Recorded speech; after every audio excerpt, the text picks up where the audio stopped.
Hello l'équipe, c'est Maxime, bienvenue sur Pile et Face. Aujourd'hui, on va parler du DJI RS3 Pro. Alors je sais ce que vous vous dites, encore un stabilisateur DJI. C'est vrai que le RS2 reste quand même une grosse référence en termes de stabilisation. Mais justement, je voulais voir entre guillemets ce qu'il avait de plus. Qu'est-ce qu'on pouvait faire avec, pour quelle caméra en fait on peut mettre dessus. Et surtout forcément à la fin, est-ce que ça vaut le coup ou pas. Donc pour ça, je suis parti quelques jours avec mon pote Pierre Forger. Qui est toujours un adepte du One Wheel. Et justement, on va faire quelques plans ensemble. Il est toujours par terre. Et on va voir, on va le tester un peu dans différentes conditions. On va voir si la stabilisation a été améliorée. Qu'est-ce qu'on peut faire de plus par rapport au RS2. D'ailleurs, ce stabilisateur m'a été envoyé par IPLN. Donc merci à eux. C'est le magasin avec qui je bosse. Et c'est là-bas d'ailleurs que je prends tout mon matos. Un grand merci à tous ceux qui passent par mes liens d'affiliation. Parce que justement, c'est grâce à vous que des marques comme ça me font confiance et peuvent me prêter du coup du matériel. Donc merci à eux. Et aussi, je voulais vous dire que la vidéo est sponsorisée par Zyro. Et on en parlera un petit peu plus tard dans la vidéo. Allez, on est parti.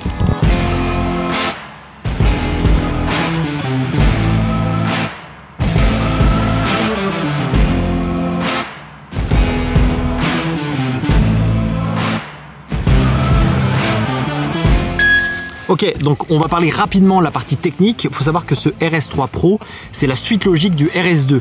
Et le RS3 normal, c'est la suite du coup du RSC2. Donc c'est un petit peu problématique sur les noms, mais bon, on s'y fait quand même assez facilement. Alors il faut savoir vraiment que ce stab, il est en pas mal similaire avec le RS2. Déjà, ils font à peu près le même poids.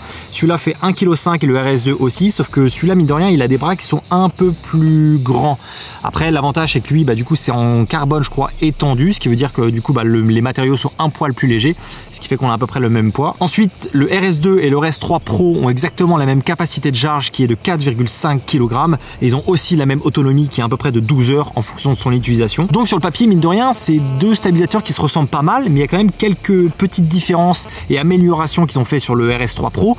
Et je pense qu'il y en a certains qui vont vous plaire. Ok, première amélioration, si jamais vous avez déjà un stabilisateur, notamment le RS2, vous savez que quand vous allumez ou quand vous éteignez le stabilisateur, il faut manuellement aller du coup loquer chaque arme pour éviter que le stabilisateur se balade partout. Et c'est là où il y a une grosse amélioration avec ce RS3 Pro, c'est que là on peut voir que quand je l'éteins, hop, le gimbal bouge absolument pas. Et si je veux l'allumer, j'ai juste à appuyer sur le bouton et j'ai absolument pas à déverrouiller chaque bras.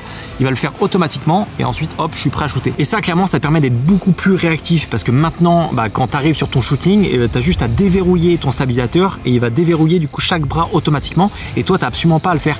Et en fait c'est ça que je trouve assez intéressant, c'est qu'imaginons tu transportes ton stabilisateur à la main parce que tu n'as rien à filmer et d'un coup il y a quelque chose qui passe et hop, tu as juste à appuyer sur un bouton, tu n'as pas à te prendre la tête à déverrouiller chaque bras et hop, tu es prêt à filmer en 2-3 secondes. Et ça, je vous avoue, pour moi, c'est la meilleure feature avec ce RS3 Pro. Ok, deuxième amélioration qui personnellement me fait plutôt pas mal kiffer, ça va être juste ici. En fait, là, on a un bouton switch qui nous permet de changer de mode de gimbal. Donc, on peut passer de PTF à PF, qui sont entre guillemets les deux modes que j'utilise le plus. Et avant, sur le RS2, on était obligé de le faire directement sur l'écran OLED. Et du coup, vu que c'était tactile, c'était pas hyper évident. Alors que là, c'est beaucoup plus pratique. J'ai un seul switch à faire pour changer de mode et du coup, ça me permet d'être un peu plus réactif, surtout quand je suis en train de shooter. Ça me permet de changer de mode en un seul clic sans forcément regarder l'écran LED et ça, je vous avoue que ça m'a pas mal plu. Avant de continuer sur les points positifs du RS3 Pro et aussi de tester le stabilisateur avec une vraie caméra ciné, je voulais vous parler du sponsor de la vidéo qui est Zyro. Parce que vous êtes de plus en plus à créer votre site internet avec Zyro et je reçois que des messages positifs avec ce service. Donc forcément, je continue de collaborer avec eux. Donc Zyro, c'est un créateur de site internet et de boutiques en ligne hyper simple à utiliser. Pas besoin de savoir coder, pas besoin de se prendre la tête à comprendre où mettre quel bouton. Tout se fait hyper simplement en glissant les choses là où vous les voulez. Ce qui est pas mal aussi, c'est les templates de design, vu que c'est pas non plus hyper facile quand on n'est pas dedans. Là, vous avez des templates à votre disposition pour créer entre guillemets un peu le site qui vous plaît le plus. C'est un service très simple à prendre en main et complet, en tout cas je trouve, et pour son prix qui est clairement l'un des plus abordables du marché, je peux que vous le recommander. Donc si Zyro vous intéresse, je vous mets le lien en description. Et si jamais vous passez par mon lien, vous aurez 3 mois supplémentaires gratuits si vous prenez du coup le plan annuel. Donc merci à Zyro pour leur confiance sur la chaîne et nous on reprend notre vidéo. J'ai failli me péter la gueule.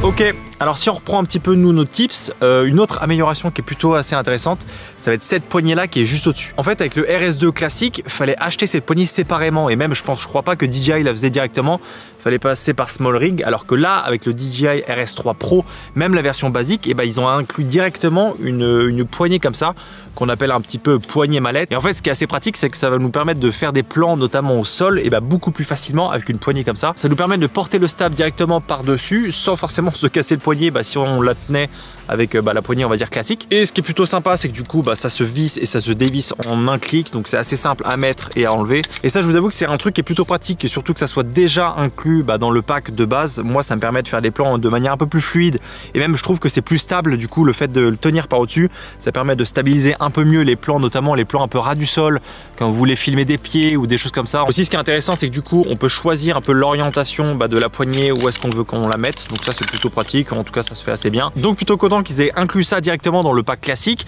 Ils auraient pu seulement le mettre dans le pack combo, mais bon ils l'ont mis là-dessus, donc on est content d'avoir ça. Aussi alors avec ce nouveau stabilisateur, ils ont mis une nouvelle génération de stabilisation, je crois que c'est la 3e génération. On avait du coup la 2e sur le RS2, donc c'est censé être plus fluide et du coup forcément plus stable. Moi je vous avoue que honnêtement j'ai pas tant vu la différence que ça avec le RS2.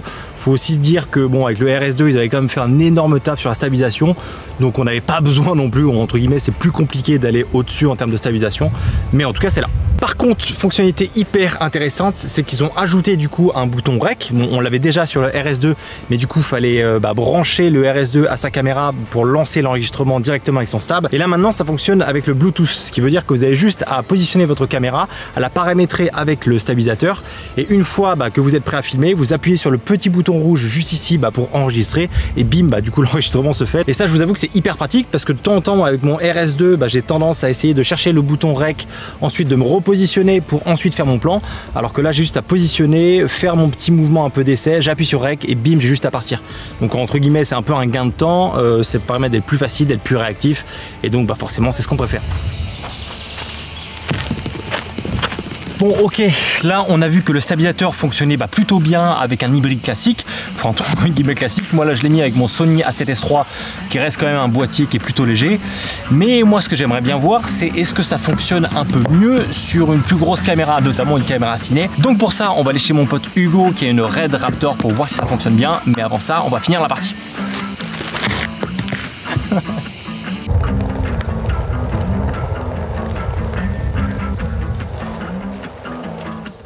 Bonjour. Bonjour. Oula. Vous allez bien? Bonjour à toi. Ça va bien, merci. Je te ramène un petit cadeau. Oh là là. De Trop RS3 Pro. bon. Trop bon. Voilà, bonne journée. Nickel, merci, à bientôt. Au revoir. On le teste avec la Raptor? Oui. Allez.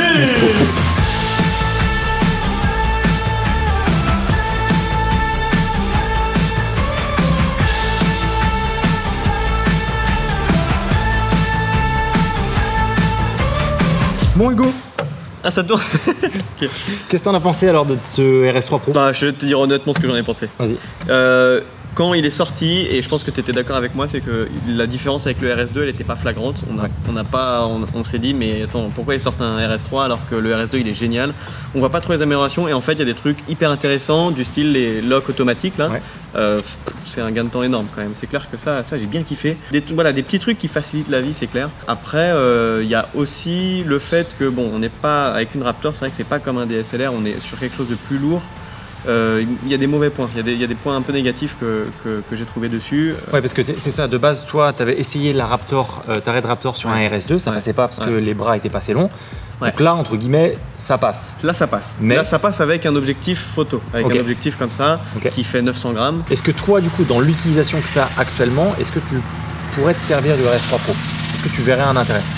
Après, ça fait quoi? Ça fait 1h30 qu'on le teste, 2 heures qu'on le teste. Clairement, non. Au début, j'étais vraiment tenté. Je me suis dit, ok, cool, ça passe. Je pourrais faire des plans un peu flottants, bien stabilisés avec la Raptor. Non, parce que, c'est très lourd. Et puis, le fait que, bon, c'est quand même limite. C'est un peu du bricolage. C'est un peu limite. Les câbles, ça passe à 2 mm. Je peux pas utiliser d'objectif ciné. Je pense que c'est ça. Le plus gros, c'est que je peux pas utiliser d'objectif ciné. Ok. Mais en soi, avec ton, imaginons un objectif photo, on va dire classique, ça pourrait passer quoi. Ça passe, mais c'est vrai que faire du manuel, comme tu l'as testé, faire du focus manuel, et je suis que en focus manuel avec un objectif photo, bah c'est galère. Du coup, je l'achèterai pas uniquement pour ça. Bah merci pour ton. Merci. Allez, bisous. Allez, c'est parti. Ok, bon, j'ai pu un petit peu regarder les rushs, analyser un petit peu la stabilisation avec la 7S3 et aussi un peu avec la RAID, histoire de me donner un peu mon avis simplement. Donc pour conclure, le DJI RS3 Pro et le RS3 classique, et déjà c'est un stabilisateur qu'on n'attendait pas forcément, ou en tout cas pas dans ce format là, simplement parce qu'on a déjà le RS2 dans cette gamme là qui fait un excellent travail. Par contre, ils ont vachement travaillé sur l'expérience utilisateur avec ce gimbal, notamment avec des petites fonctionnalités qui sont hyper pratiques. Je pense à l'autolock, ça c'est quelque chose, quand vous êtes un vidéaste un petit peu run and gun, que vous êtes en train de marcher à des endroits, hop, que vous les déverrouillez votre stabilisateur hyper rapidement, c'est ultra pratique. Et en fait, ce stabilisateur là, il en a plein de petites fonctionnalités comme ça, notamment aussi avec le bouton REC directement en Bluetooth sur votre stabilisateur. Ça, c'est pépite. Bref, on a pas mal comme ça de petites fonctionnalités qui sont hyper pratiques, surtout si vous avez un appareil plutôt photo. On a vu que les caméras ciné, c'était un petit peu moins évident que ça. Et forcément, la question qu'on se pose, c'est est-ce que ça vaut le coup de passer sur ce stab? Personnellement, je pense que si jamais vous avez déjà un DJI RS2, donc la version d'avant, je suis pas sûr que ça vaille le coup de passer sur ce stabilisateur. Sauf si jamais le confort d'utilisation est important pour vous, en tout cas plus important que le budget. Par contre, si jamais vous avez un autre stabilisateur ou même pas du tout gimbal, clairement ce DJI RS3 Pro, je vous le recommande à 100%. C'est entre guillemets un peu l'élite de ce qu'il fait en termes de stabilisation, en tout cas pour ce type de caméra là. Donc forcément, moi je peux que vous le recommander par l'utilisation que j'en ai eu. De mon côté, je sais pas encore si je vais passer dessus ou pas, parce que mon RS2 me satisfait à 100%. Mais les fonctionnalités qu'on a vues auparavant me font quand même pas mal pencher vers la balance de oui, vas-y, prends-le, tu vas en avoir besoin, t'inquiète pas. Donc si jamais le DJI RS3 Pro vous intéresse, je vous mets le lien en description. N'hésitez pas à me dire en commentaire ce que vous en pensez de ce stabilisateur, parce que ça aide la chaîne et aussi parce que je suis un peu curieux de voir votre avis là-dessus. N'oubliez pas d'aller voir Zyro si jamais vous voulez créer votre site internet. Et moi je vous dis à la semaine prochaine dans une autre vidéo. La bise. Donc pour ça, je suis parti quelques jours avec mon pote Pierre. Quelques jours avec mon pote Pierre Froger. Avec mon pote Pierre Froger. Passé avec mon port. Ça, je suis parti avec.